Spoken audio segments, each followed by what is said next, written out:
Dan erti hakikat itu situ.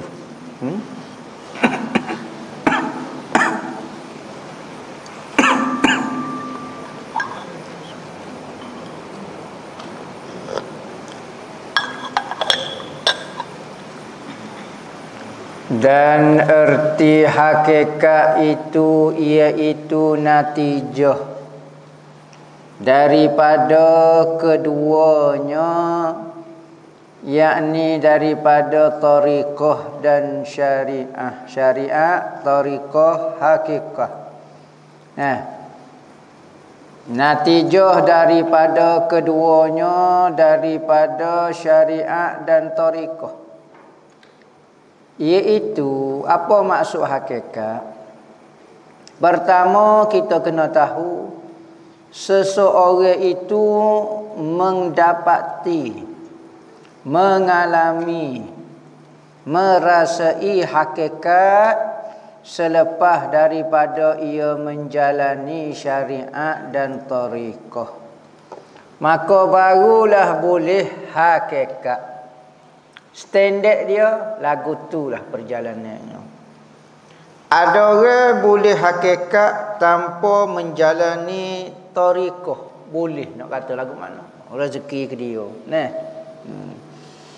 Maka hakikat standardnya, hukum dia, sipir dia, natijah daripada syariat dan tariqah. Bererti siapa dia yang tidak membuat syariat, tidak mengamalkan syariat dan tidak bertariqah. Tariqah kita sebut dah paling atas tu.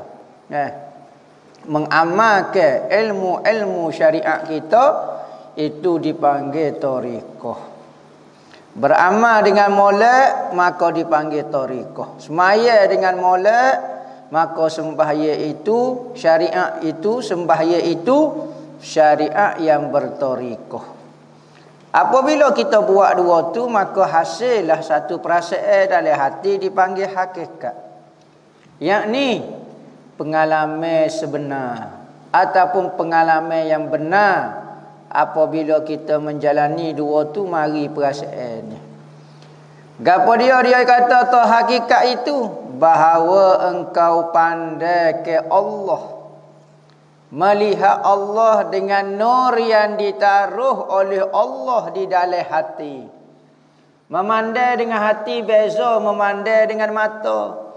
Memandai dengan mata, kita hanya melihat benda depan. Cuba kita kejam mata kita. Kita pun tengok dengan mata hati kita. Kita nampak rumah kita, kita lihat dengan mata hati. Maka mata hati ini akan diberi kepada seorang yang bertariqah. Dengan mata hati inilah dia melihat suatu benda di sebalik benda itu. Di sebalik alam, di sebalik makhluk ni ada sesuatu yang tersembunyi, yakni kekuasaan Allah, kemilikan Allah Subhanahu wa taala. Semua benda itu milik Allah. Semua gerak dan diam itu adalah milik Allah Ta'ala. Tuhan yang menggerakkan, Tuhan yang mendiamkan, Tuhan yang mencipta, Tuhan yang menyebabkan seorang itu lihat. Tuhan. Benda tu nampak kau tak depan mata, dengan mata tak nampak, tetapi nampak dengan mata hati yang diberi oleh Allah Ta'ala, yang mana pemberian itu digambarkan seperti nur, dengan nur yang ditaruh di dalam hati. Maka faham, masyhad, pandangan dengan perasaan lagu ni dipanggil nur.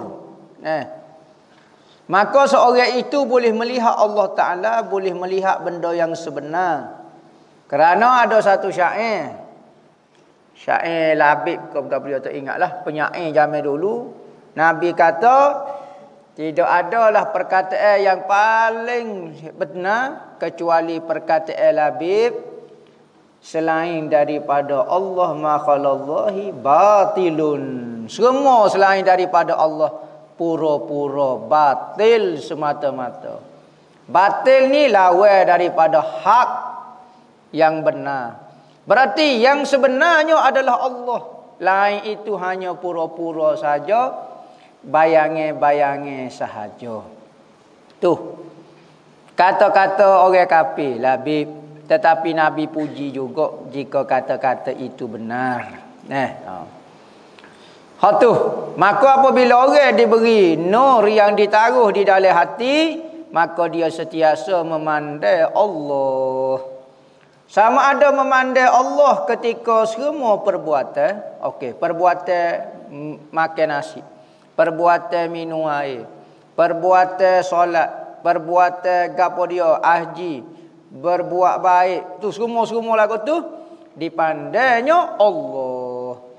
Orang ni baik, Allah yang buat dia baik. Orang ni jahat, Allah Ta'ala yang buat dia jahat. Memandai perbuatan itu semua Allah Ta'ala. Itu peringkat pertama. Peringkat kedua, kalau dia tak buat apa-apa, tak ada perbuatan, dia senyap dia, maka kita tengok sifat dia. Dia pandai, dia bijak, dia pintar, dia boleh berkata-kata, boleh melihat sifat ma'ani 7 tu, boleh berkata-kata, boleh mendengar, boleh melihat yang ada pada makhluk itu. Semua sifat-sifat itu adalah sifat Allah Ta'ala. Yakni Allah Ta'ala yang membuat dia boleh melihat. Sifat dia boleh melihat, sifat boleh mendengar itu Tuhan belaka buat. Perbuatan. Sifat zat pula. Melihat zat yang berada di hadapan kita. Tubuh manusia di hadapan kita. Makhluk berada di hadapan kita. Zat dia itu milik Allah. Tak ada kemilikan bagi diri kita sendiri. Zat kita sendiri pun milik Allah Ta'ala. Melihat, memandai Allah di dalam perbuatan.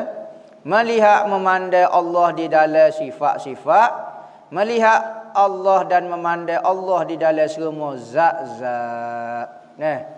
Maka apabila orang mencapai perasaan lagu tu, tiap detik setiap masa dia memandai lagu tu, maka orang ni akan jadi orang yang berhakikat.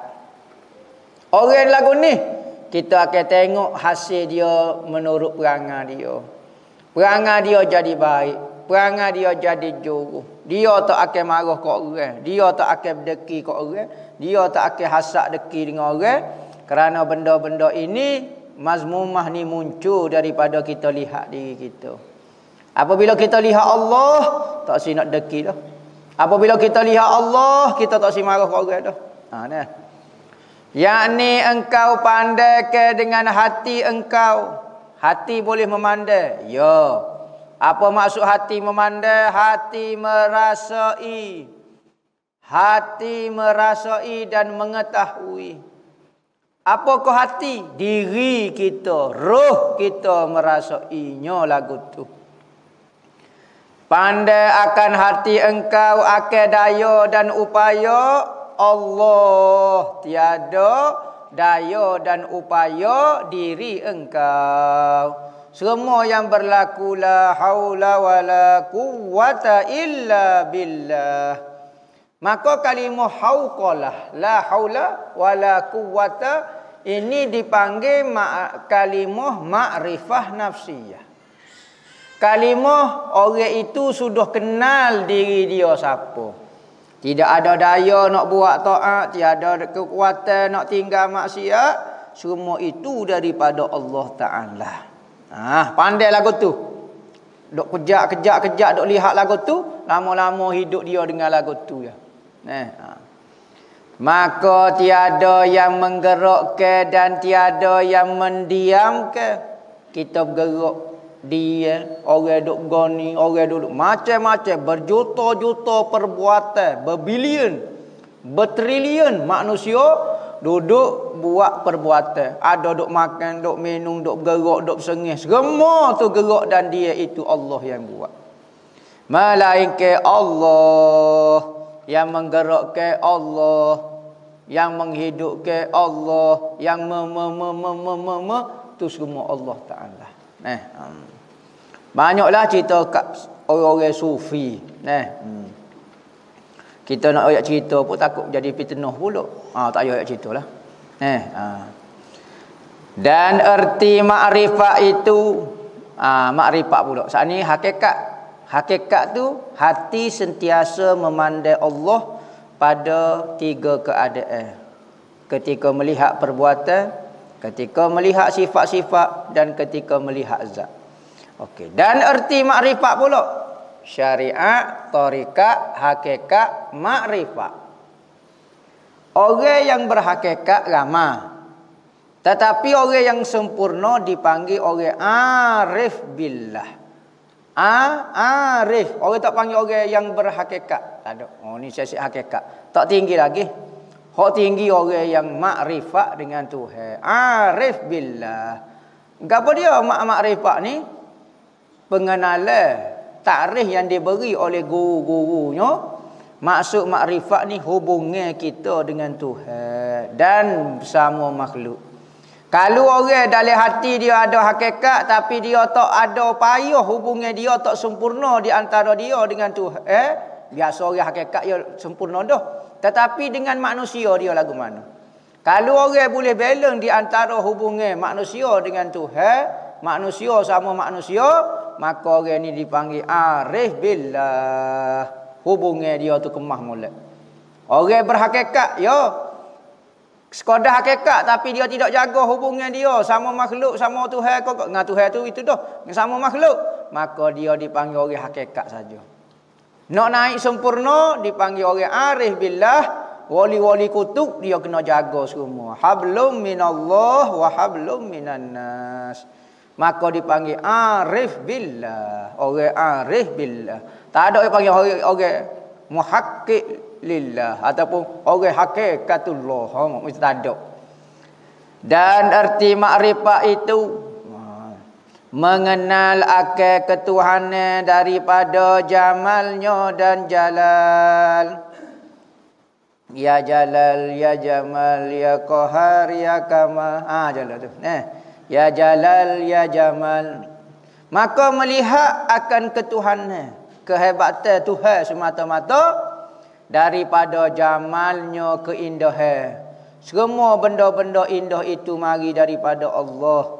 Semua benda-benda indah itu zahirnya, munculnya, wujudnya daripada keindahan Allah Ta'ala.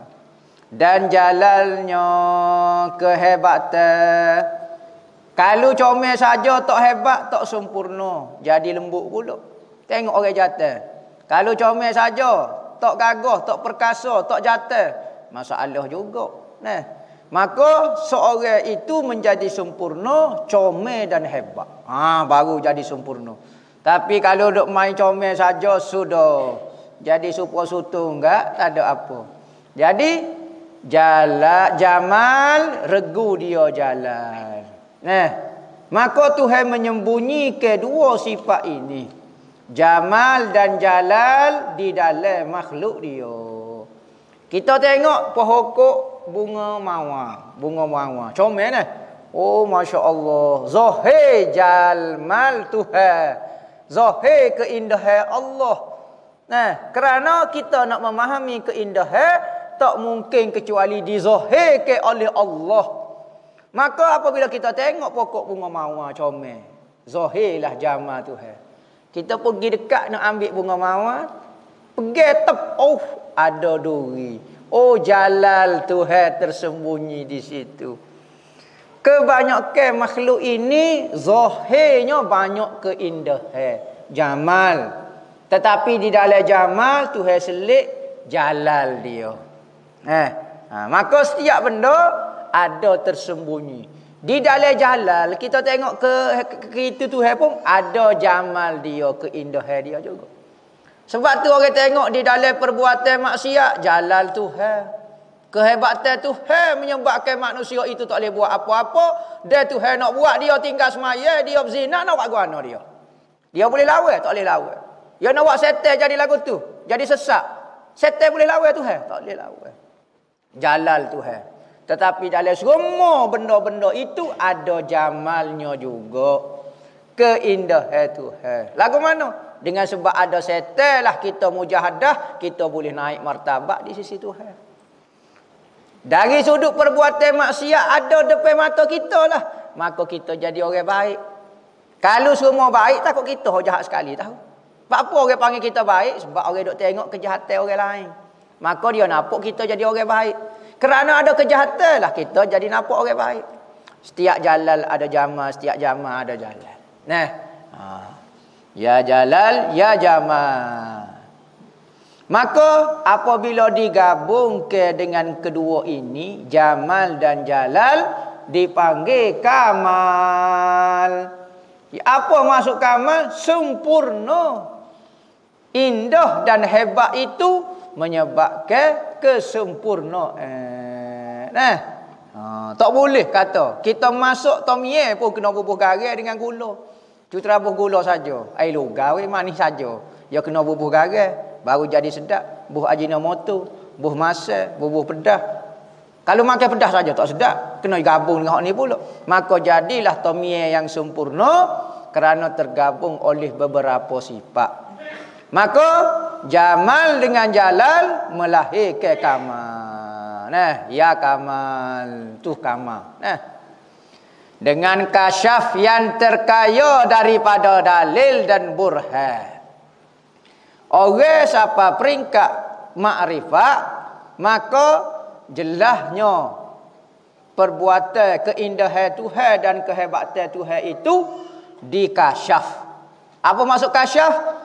Dia tidak tengok makhluk, dia tidak tengok dalil, dia tidak tengok gapo. Tuhan letak dalam hati dia, perasaan dia melihat keindahan dengan tidak ada dalil. Kerana melihat sesuatu dengan dalil berarti kita tidak lihat lagi sesuatu itu. Kalulah kita dah tengok dah diri dia, maka tak perlu lagi dalil.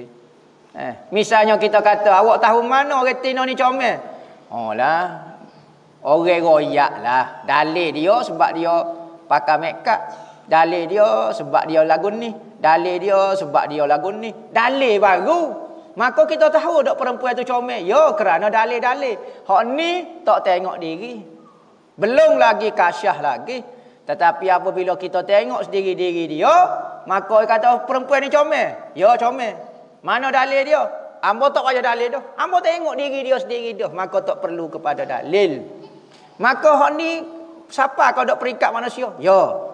Melihat keindahan Tuhan di makhluk Allah Ta'ala, maka melihat seolah-olah melihat Tuhan dia.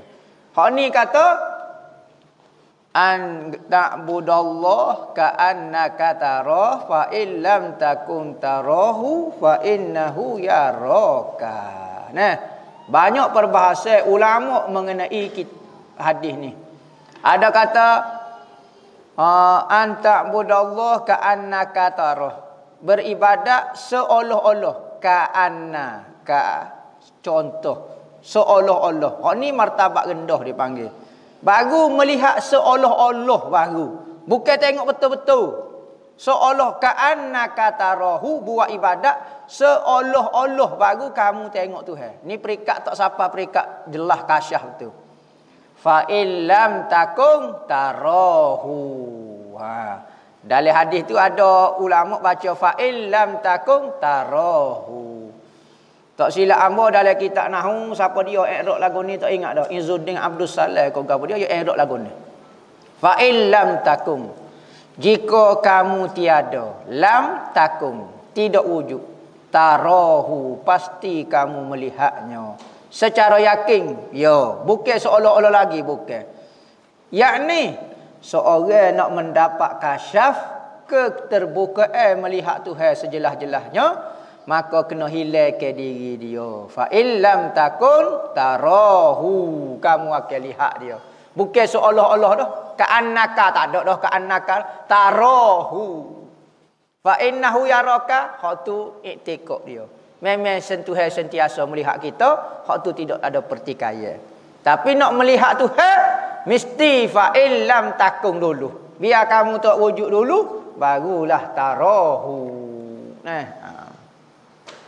Maka apabila orang sudah melihat Tuhan, maka tidak perlu kepada dalil dan burhan.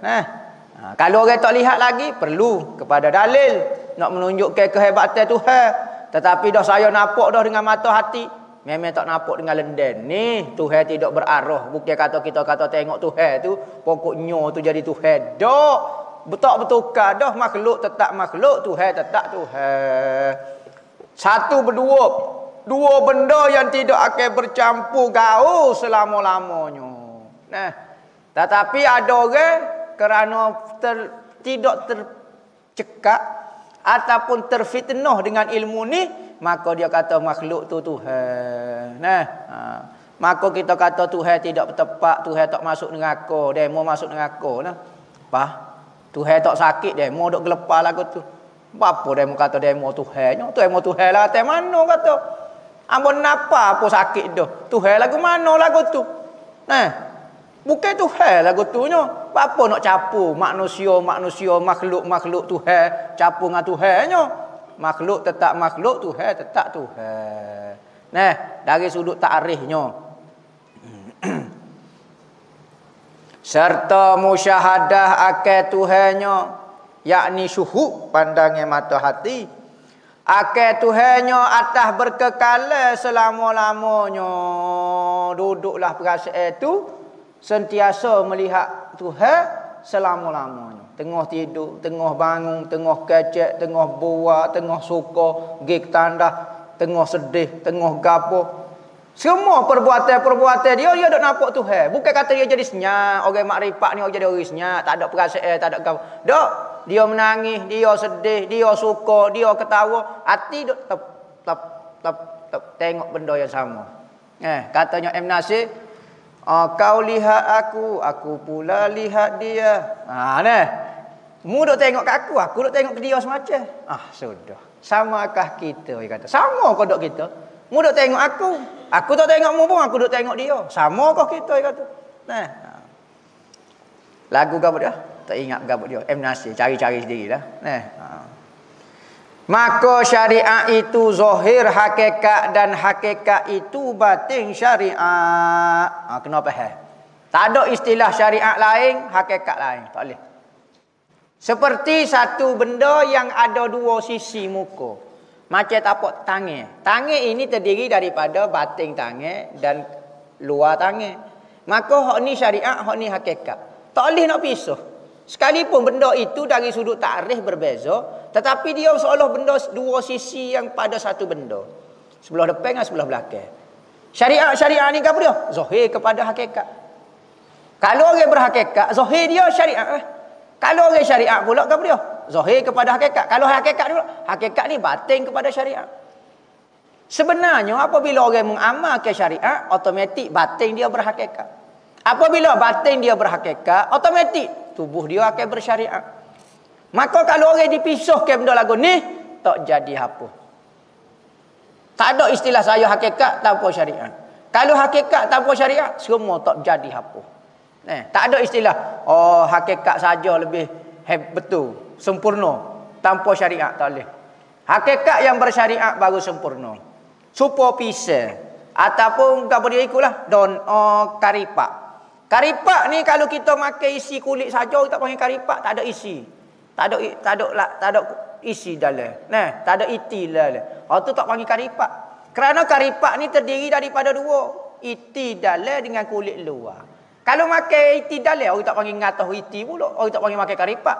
Maka bila sebut karipak, mesti ada dua. Apabila sebut syariat, dia merupakan zahir kepada hakikat.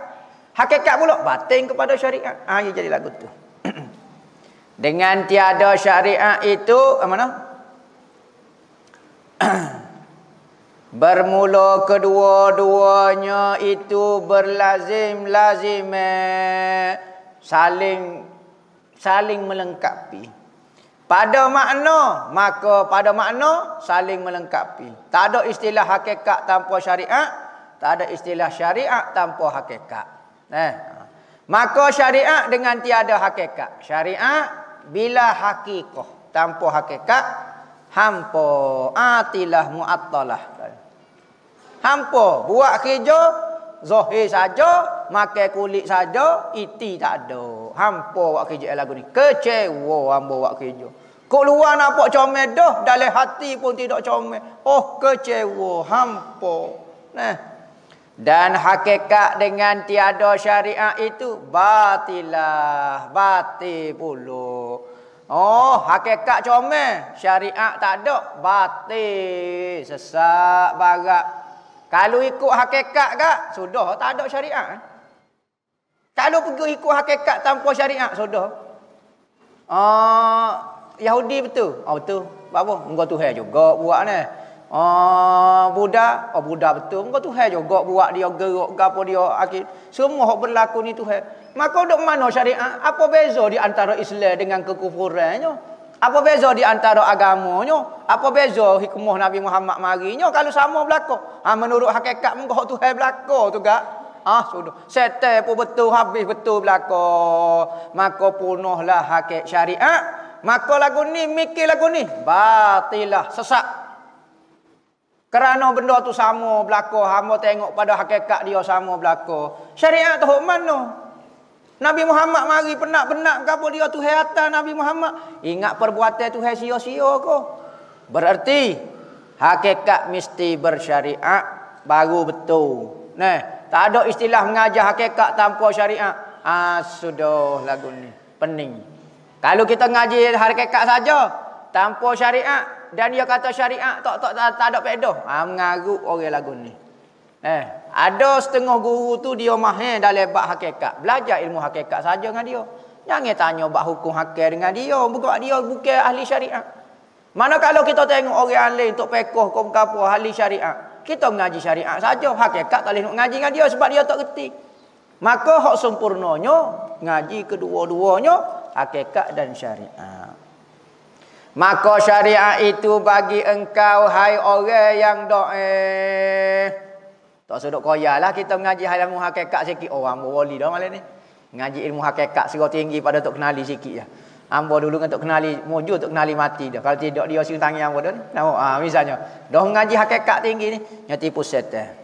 Katanya pengarah, maka syariat itu bagi engkau kita hai orang yang Pok kita ni cak-cak lipat baju tu kalah tok kenali. Kecek tu saya sudah kira lah. Bera ilmu ni. Amal lagu mana perangai lagu mana hatimu dengan Tuhan lagu mana takut tak ada puluh tahun dah hatimu tak ada Tuhan. Duk ada dunia, duk ada siji, duk ada pangkat, duk ada jawatan, duk ada piti. Takut tu dalam hatimu siang malam. Tuhan tak ada pun dalam hatimu pun. Tak ada dalam matlamat dirimu pun. Kadang-kadang adalah 5 minit time semaya. Lepas tu tak ada lah. Lepas tu? Tak ada apa. Hingga engkau tuntut akan Allah daripada Allah bagi engkau. Cari Tuhan daripada Tuhan bagi engkau. Mu cari Tuhan. Nak Tuhan tapi ada matlamat untuk dirimu. Orang ni buat ibadat mesti ada matlamat diri dia. Dia buat ibadat sekalipun lillahi ta'ala kerana Allah. Tapi kerana Allah juga ibadat. Ya. Tetapi nak syurga jugalah. Kerana Allah. Ambo semaya ni kerana Allah supaya Tuhan masuk ambo dalam syurga. Nak juga di samping ibadat tu ada matlamat diri. Yakni engkau mengerjakan ibadat dan engkau menjauhkan maksiat itu kerana suruh Tuhan dan tegah Tuhan. Kalau Tuhan tak suruh, Tuhan tak tegah, tetapi engkau berkehendak akan manfaat dan menolak mudarat atas diri engkau. Ada matlamat, ada kepentingan lagi di dalam buat taat. Sekalipun taat tu kita kata lillahi ta'ala, tetapi ada manfaat, ada fungsi, nak suruh orang suka kita, nak suruh orang sanjung kita, nak suruh orang puja kita, nak suruh orang taksub dengan kita. Nak suruh orang kata kita bisa, nak suruh gapo. Ada lagi di samping Allah Ta'ala.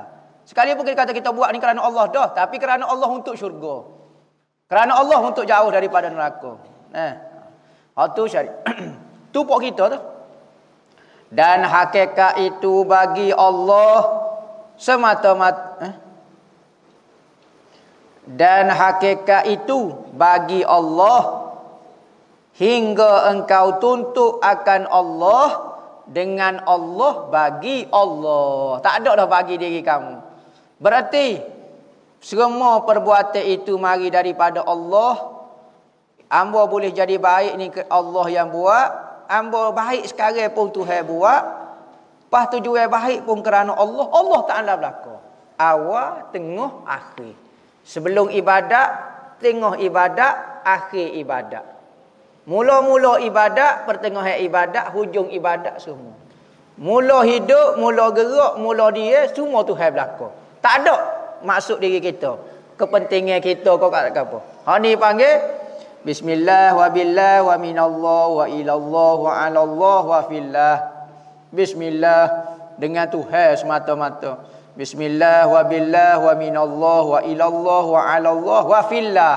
Semua huruf-huruf jar majrur tu milik Tuhan belaka. Kita tak ada pun. Tak ada istilah untuk diri kita. Ada orang buat kerana Allah tapi dia rasa dengan saya bukan dengan Allah. Saya jadi baik ni untuk Allah. Masih lagi ada saya di dalam gerak-geri kita. Ketika bermula, ketika melakukan, ketika sudah, dia kena semua Tuhan. Daripada mula ibadat, tengah ibadat, sampai akhir ibadat, lillah belaka. Ni kata, tuntut akan Allah dengan Allah bagi Allah. Tiada bagi engkau, tak ada matlamat, tak ada kepentingan, tak ada gapo. Dan tiada bagi Allah dengan engkau, yakni engkau mengerjakan yang disuruh dan menjauhkan yang ditegah itu dengan tolong Allah semata-mata. Semata-mata. Patut tujuan dia untuk gapo dia? Kerana hendak mentakzim ke Allah, nak memhebat ke Allah. Kerana apa? Kerana Tuhan tu hebat dah, buat gapo dia nak besarkan lagi Tuhan, nak zahir ke saja. Kerana manusia ini penzahiran. Penzahiran Tuhan. Bukan kata manusia ni Tuhan. Nak zahir ke kehebatan Tuhan, maka terjadinya makhluk. Kecek mudah, tetapi nak menyelami perasaan ni, nak mengekalkan dia lagi-lagi lah susah. Kena berusaha lah, biar boleh perasaan ni. Sekurang-kurangnya kita belajar biar ada cita-cita nak faham benda lagu ni, nak merasai benda lagu ni. Sekalipun sukar dan payah. Tiada berkehendak bagi diri engkau manfaat, tak sih manfaat pun. Manfaat ni contohnya syurga. Buat ibadat ikhlas dah tapi biar Tuhan balas dengan syurga. Atau menolak mudarat, contohnya jauh daripada neraka. Semata-mata lillahi ta'ala. Inna salati wa nusuki wa mahyaya wa mamati lillah. Lillahi rabbil alamin. Hidupku, matiku, sembahyaku, gerakku dan diamku milik Allah. Tidak ada kepentingan, tidak ada gapo, semata-mata milikmu ya Allah. Sembahyang ni milikmu, ngaji ni milikmu, ilmu ni milikmu, semua hak milikmu belaka. Lagu tu. Lillah, milik Allah. Hidup hamba, mati hamba, gini hamba, semua tu milik Allah Ta'ala. Mudarat sekira-kira tiada waktu dan tiada tempat. Ilmu tariqah tidak ada waktu, tidak ada tempat. Perasaan lagu tu mesti sentiasa ada di dalam hati kita. Berbeza dengan syariat. Syariat dia ada waktu dan tempat. Semaya ada waktu dia. Puasa ada waktu dia. Tempat dia, haji ada tempat dia, tak lewat koseh-koseh. Syariat berwaktu, bertempat, berjihad. Ya. Manakala hakikat makrifat tidak ada. Setiap detik, setiap saat tidak ada masa. Maka syariat itu ada hak seperti semaya 2 rakaat, habis semaya 2 rakaat, habislah syariatnya. Unggul lain dah pula syariat lain. Atau 3 rakaat, atau 4 rakaat. Dan puasa sehari ko, atau sebulan ko, atau zakat 1 usyur, 1/10, ataupun rubu'ul usyur, 1/4 daripada 1/10, 2.5% ko. Ada sukatan dia, ada masa, ada tempat, ada orang dia. Dan ada jihad dia, jihad fardu ko. Semaya ni fardu ko, sunat ko, zakat ni fardu ko, sunat. Hakikat ada. Hakikat sunat, hakikat ni sunat ya. Hakikat ni fardu. Hakikat tak ada. Dia so ya, so hukum. Atau sunat dan hakikat itu tiada hak, tiada kawasan dan tiada jihad, fardu sunat dia so ya. Hakikat dia lagu ni tak berubah dah. Baginya dari kerana bahawasanya sir maknawi benda-benda itu hakikat itu merupakan rahsia yang bangsa maknawi, sebab tu tidak bertepat, tidak sentiasa. Dan orang yang berdiri dengan syariat itu lebih atas dengan sebab bersungguh-sungguh, wallahu a'lam.